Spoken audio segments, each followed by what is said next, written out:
आता पुणे जिल्ह्यातल्या बातम्या। पुण्यात गणेश मूर्ती विसर्जन मिरवणुकीसाठी सार्वजनिक आरोग्य विभाग सज्ज। विसर्जन मिरवणुकीत 2 ठिकाणी रुग्णवाहिकांसह वैद्यकीय पथकं तैनात असणार। आवाजाची मर्यादा तपासण्यासाठी पुण्यात पोलिसांची 126 पथकं तैनात। आवाज वाढवणाऱ्या गणेश मंडळांविरोधात थेट कारवाई करण्याचा इशारा। गोखले इन्स्टिट्यूटचे कुलपती डॉक्टर विवेक देवरॉय यांच्याकडून प्रभारी कुलगुरूंची नियुक्ती। डॉक्टर अजित रानडेंना पदावरून हटवल्यानंतर 2 दिवसातच प्रभारी कुलगुरूंची नियुक्ती।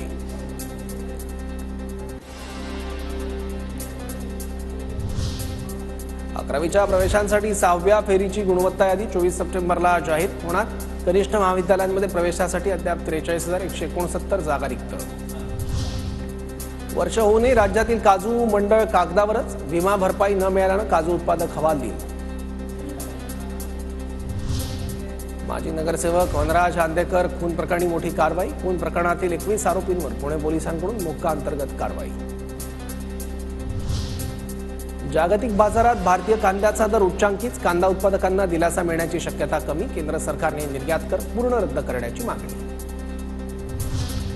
केंद्र सरकारने इथेनॉलसह स्पिरिट आणि अल्कोहोल निर्मितीवरील बंदी उठवली। साखर कारखानदारांना मोठा दिलासा। 1200 कोटी रुपयांचं उत्पन्न मिळणार।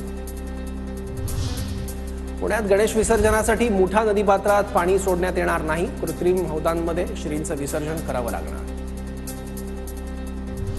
आता